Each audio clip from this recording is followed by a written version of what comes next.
සුවදසක් කියලා පිළිගන්නවා අදත් මගේ YouTube channel එකට. අද සාකච්ඡා කරන්නේ LLB degree program එකට application දාන්න ඉන්න බහුතරයක් දෙන අහපු ප්‍රශ්නයකට පිළිතුරක්. එතකොට මේ ප්‍රශ්නය තමයි කොහොමද Open University එකේ LLB degree එක කරලා නඩුකාරතුමෙක් එහෙමත් නැත්නම් විනිශ්චයකාරවරයෙක් බවට පත් වෙන්නේ කියන ප්‍රශ්නෙට අද මම හරියට ඔයාලට විසඳුම අරගෙන ඇවිල්ලා තියෙනවා. එතකොට මම අද කියන්නම් කොහොමද ඔයා විනිශ්චයකාරවරයෙක් වෙන්නේ එහෙමත් නැත්නම් නඩුකාරතුමෙක් වෙන්නේ Open University එකේ LLB degree program එක කරලා. LLB degree program එක කරනවා නම් ඔයා කොහොමද ඒ ඩිග්‍රී ප්‍රෝග්‍රෑම් එකට සම්බන්ධ වෙලා ඔයාගේ මෙන්න මේ කියන සිහිනය යථාර්ථයක් බවට පත් කරගන්න කියන එක මම අද මේ වීඩියෝ එක හරහා කියලා දෙනවා. දිගටම වීඩියෝ එක නරඹන්න කියලා ආරාධනා කරනවා. නීතිඥ පැත්තෙන් ඉදිරියට යන්න බලාපොරොත්තු වෙන කෙනෙක් නම් ඒ වගේම Open University එකේ LLB ඩිග්‍රී එක බලාපොරොත්තු වෙන කෙනෙක් නම් මේ වීඩියෝ එක දිගට නරඹන්න කියලා ආරාධනා කරනවා. ඒ වගේම මගේ නීතිඥ සිහිනය බවක් කරගන්න බලාගෙන ඉන්න ඔයාගේ යාළුවන්ට මේ වීඩියෝ එක ෂෙයා කරන්න කියලාත් මතක් කරනවා. ඒ වගේම මගේ YouTube channel එකට අලුත් කෙනෙක් නම් channel එක subscribe කරලා channel එකත් එක්ක එකතු වෙලා ඉන්න කියලා මතක් කරනවා.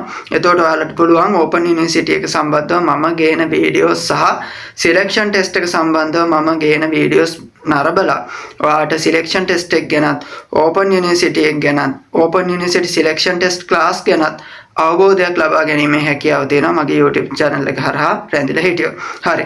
එහෙනම් අපි යමු කොහොමද නඩුකාරවරයෙක් වෙන්නේ Open University එකේ LLB degree program එක හදාරලා. මම අද ඒ ගැන ඔයාලට කියලා දෙන්නම්. ශ්‍රී ලංකා විවෘත විශ්වවිද්‍යාලයේ උපාධි පාඨමාලා සඳහා පවත්වනු ලබන තෝරා ගැනීම පරීක්ෂණය ඉහළින්ම සමත් කරවන උපාධි සිහිනය යථාර්ථයක් බවට පත් කර ගැනීමට මඟ පෙන්වන දිවයිනේ සාර්ථකම selection test class එක ඔරාස් education මගින් පවත්වන දේශක ශෙහාන් ප්‍රමුදිත ගුණසේකර මගින් මෙහෙයවන OUSL degree program selection test class එකට සම්බන්ධ වීමට 07263740053 number එකට WhatsApp පණිවිඩයක් යොමු කරන්න. හරි. Open University එකට ඇතුළත් වෙන්න කලින් ඔයාලගේ ප්‍රධාන කඩේම වන selection test එක පාස් වෙන්න ඕනේ. selection test එක කියලා කියන්නේ Open University එකේ LLB degree program එකට ඇතුළත් වීම සඳහා ඔයාලට තියෙන ප්‍රධානම කඩයිම. එතකොට මේ selection test එකක් තියන්නේ සාමාන්‍යයෙන් අධික ඉල්ලුම් පත්‍ර සංඛ්‍යාවක් මෙන්න මේ Open University එකේ LLB degree program එක සඳහා වසරකට විශාල application ප්‍රමාණයක් අයිදුම්කරුවන් දානවා. එතකොට මේ උපාධි පාඨමාලාව අපේක්ෂකයෝ මෙන්න මේ විදිහට අයිදුම් පත්‍ර අතරින් selection test එකක් තියලා ඒ අතරින් tenders වලට අදාළව degree program එකට පිරිසක් select කර ගන්නවා මෙන්න මේ selection test එක හරහා. මේ selection test එකේ සුවිශේෂීත්වය වන්නේ සිංහල සබ්ජෙක්ට් එක කරනවා නම් සිංහල සබ්ජෙක්ට් එකට 140ට වඩා වැඩි වෙන්න ඕනේ. එතකොට තමිල් සබ්ජෙක්ට් එක කරනවා නම් ඒකට 140ට වඩා වැඩි වෙන්න ඕනේ. එතකොට සිංහල හරි තමිල් හරි ඒ පේපර් දෙකකින් එකක් ඔයාලට තෝරා ගැනීමේ හැකියාව තියෙනවා. එතකොට ගොඩ දෙනෙක් සිංහල පේපර් එක තෝරගන්න නිසා මම ඊට අදාළව ඉස්සරහට සාකච්ඡා කරන්න. එතකොට මේ සිංහල පේපර් එකට ඔයාලා ලකුණු 40ට වැඩියෙන් ගන්න ඕනේ. ඊට පස්සේ IQ ටෙස්ට් එක එහෙම නැත්නම් බුද්ධි පරීක්ෂණ පේපර් එකක් තියෙනවා. ඒ පේපර් එකට 140ට වඩා ගන්න ඕනේ. ඊට පස්සේ ජෙනරල් නොලෙජ් පේපරේ එහෙම නැත්නම් ජෙනරල් නොලෙජ් කොටසට ඔයාලා 140ට වඩා වැඩියෙන් ලකුණු ගන්න ඕනේ. ඊට පස්සේ ඉංග්‍රීසි පේපරේ තියෙනවා. එතකොට මේකටත් 140ට වඩා අවම වශයෙන් පාස් වෙන්න ලකුණු වැඩියෙන් ගන්න ඕනේ. එතකොට 140ට වඩා වැඩියෙන් මෙන්න මේ කියන සබ්ජෙක්ට් හතරටම ගත්තාම ආව සිලෙක්ට් වෙනවා LLB degree program එකට. එතකොට මේ සෙන්ටර් එකට බඳවා ගන්න පිරිසක් Open University එකෙන් application call කරපුවාම සඳහන් කරනවා. ඒ පිරිස තමයි මෙන්න මේ selection test එකෙන් තෝරගන්නේ. එතකොට මේකෙන් වැඩි ලකුණු ප්‍රමාණයක් ගන්න අයට තියෙන chance එක වැඩි degree program එක හදාරන්න. එතකොට ඔයා පළවෙනියටම ඔයාගේ නීතිඥ සිහිනය වගේම විනිශ්චයකාර නඩුකාර වරයෙක් බවට පත් වෙන සිහිනය සැබෑවක් කරගන්න මෙන්න මේ Open University එකේ LLB degree program එකට අදාළව තියෙන selection test එකෙන් ඉහළ සාමර්ථ්‍යයක් ලබා ගැනීම අනිවාර්ය වෙනවා. එතකොට මම මේක කොහොමද කරගන්නේ කියන එක වීඩියෝ එක අන්තිමයට සාකච්ඡා කරන්න. දැන් අපි බලමු ඔයා කොහොමද මේ විනිශ්චයකාරවරයෙක් හරි නඩුකාරවරයෙක් හරි වෙන ගමනේ ඉදිරියට යන්නේ කියලා. මෙන්න මේ LLB degree program එකේ selection test එක පාස් වෙලා Open University එකේ නීතිවේදී ගෞරව උපාධියට select වෙනවා. එතකොට මේ LLB degree program එක වසර 4යි. මේ වසර 4 තුල ඔයා මෙන්න මේ ඩිග්‍රී ප්‍රෝග්‍රෑම් එක කම්ප්ලීට් කරාට පස්සේ ඔයාට පුළුවන් ශ්‍රී ලංකා නීති විද්‍යාලයේ අවසන් විභාගයේ ෆයිනල් එක්සෑම් එක කරන්න ඕන. ඇටෝනියට් ලෝ කියලා කියන එක්සෑම් එක කරන්න ඕනේ. එතකොට ඔයාට පුළුවන් රජයේ නීතිඥවරයෙක් බවට පත් වෙන්න. ඕපන් යුනිවර්සිටි එකේ LLB ඩිග්‍රී ප්‍රෝග්‍රෑම් එක හදාරලා අවසන් කරලා ඔයා ලියනවා නීති විද්‍යාලයේ අවසන් විභාගයේ. අවසන් විභාගය ලිව්වට පස්සේ ඒ ෆයිනල් එක්සෑම් එකෙන් පස්සේ ඔයාට ඇටෝනියට් ලෝ කම්ප්ලීට් වෙනවා. ඒකේ මාක්ස් අනුව මේ නීති විද්‍යාලයේ එක්සෑම් එක ඒ නීති විද්‍යාලයේත් ලියන්න ඕනේ. ඒ වගේම අනිකුත් විශ්වවිද්‍යාල වලින් මෙන්න මේ LLB ඩිග්‍රී ප්‍රෝග්‍රෑම් එක හදාරලා එන අනිත් අයත් ලියන්න ඕනේ මේ ඇටෝනියට් ලෝ කියන එක කම්ප්ලීට් කරගන්න. එතකොට අවසානයේට මෙන්න මේ නඩුකාරවරයෙක් බවට පත් වෙනවා නම් ඕපන් යුනිවර්සිටි එකේ නීතිවේදී උපාධිය හදාරලා ඇටෝනියට් ලෝ ලබා ගන්න නීති විද්‍යාලයේ අවසන් විභාගය කිරීම අනිවාර්ය වෙනවා. ඊට පස්සේ ඔයා මේක කම්ප්ලීට් කරාට පස්සේ එක්සෑම් එක කම්ප්ලීට් කරාට පස්සේ ඔයාට රජයේ නීතිඥවරයෙක් යටතේ මාස 6ක පමණ කාලයක් පුහුණුවකින් අනතුරුව ඔයාට පුළුවන් නීතිඥවරයෙක් වශයෙන් දියුරුම් දෙන්න. එතකොට ඔයා නීතිඥවරයෙක් බවට පත් වෙනවා ඒ ක්‍රියාදාමය හරහා.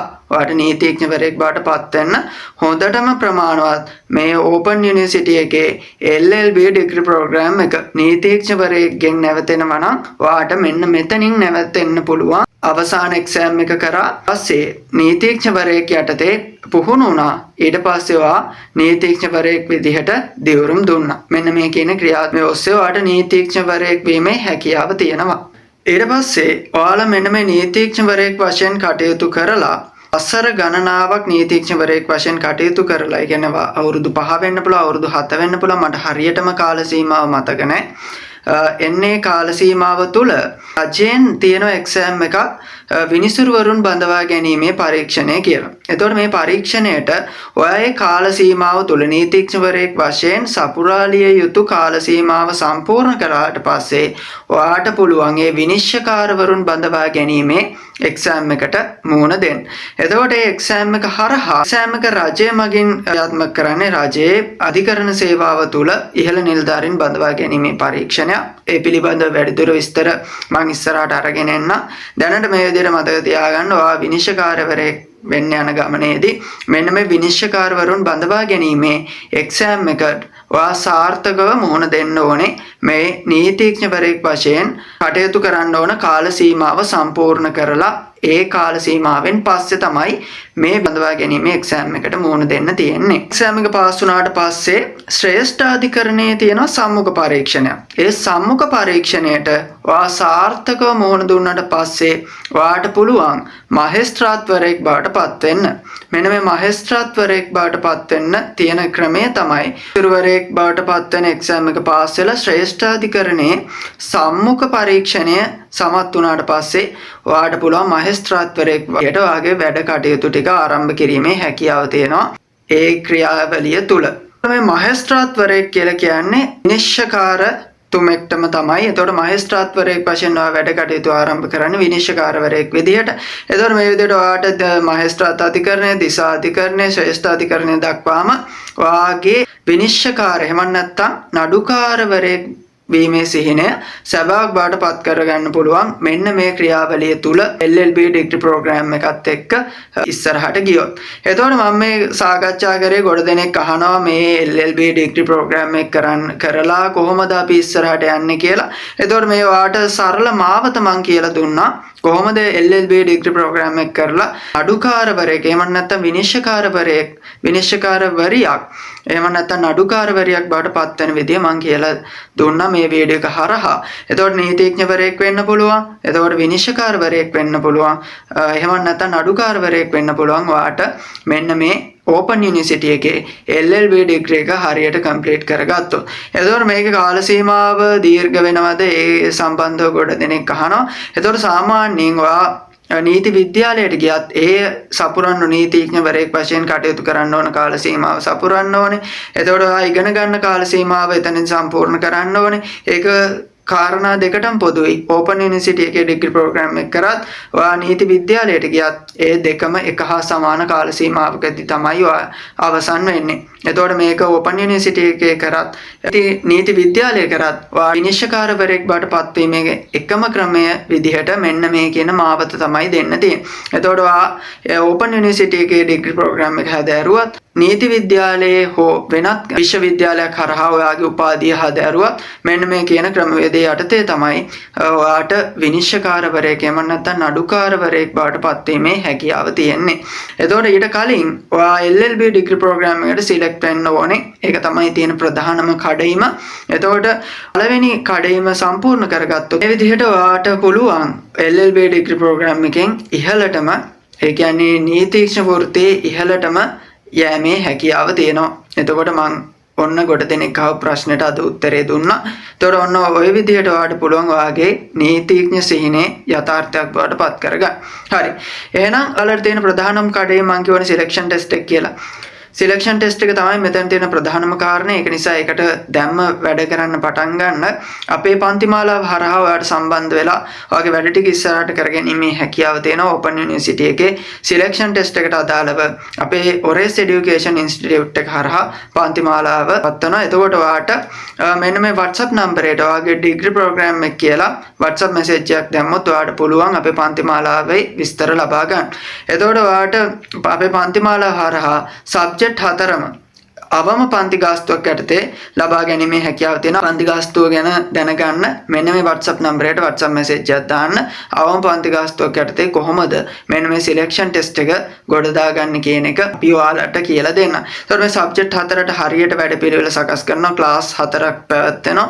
එතකොට ඔයාට වැඩ ඉස්සරහට කරගන්න ඉතාමත් පහසුයි. අපි ලයිව් ක්ලාස් එක අවසානයේ රෙකෝඩින්ග්ස් ලබා දෙනවා. පාඩම ටියුට්ස් ලබා දෙනවා. මොඩල් පේපර්ස් ලබා දෙනවා. එතකොට මේ මොඩල් පේපර්ස් වල පාස් පේපර්ස් වල ප්‍රශ්න අන්තර්ගත වෙනවා. ඒ වගේම අපේ ට්‍රයල් එක්සෑම්ස් පැවැත්වෙනවා. ඒ ට්‍රයල් එක්සෑම් හරහා ඔයාලට පුළුවන් ඔයාගේ තත්ත්වය මැන ගන්න. හරි. එතකොට මෙන්න මේ කියන වැඩපිළිවෙලත් එක්ක ඔයාට සම්බන්ධ වීමේ හැකියාව තියෙනවා. මෙන්න මේ WhatsApp නම්බරයට WhatsApp මැසේජ් එකක් දාලා දැම්ම ඔයාගේ නීතිඥ සිහිනය වෙනුවෙන් වැඩ පටන් ගන්න කියලා මතක් කරනවා. ඒ වගේම මේ වීඩියෝ එකේ description box එකේ තියෙනවා WhatsApp group එකේ link එක. ඒ WhatsApp group එකට join වෙලා හිටියොත් ඔයාලට open university ගැනත් ඩිග්‍රී ප්‍රෝග්‍රෑම් එකට ඇප්ලිකේෂන් කෝල් කරන කාල සීමාව ගැනත් විස්තර දැනගැනීමේ හැකියාව තියෙනවා. ඒක නිසා WhatsApp group එකටත් සම්බන්ධ වෙලා ඉන්න කියලා මතක් කරන ගමන් මේ වගේ වීඩියෝ එකකින් නැවත හමු වෙන බලාපොරොත්තුෙන් අදට මං ගිහිල්ලා එන්නම්. ඔයාලා හැමෝටම සුබ අනාගතයක් ප්‍රාර්ථනා කරනවා.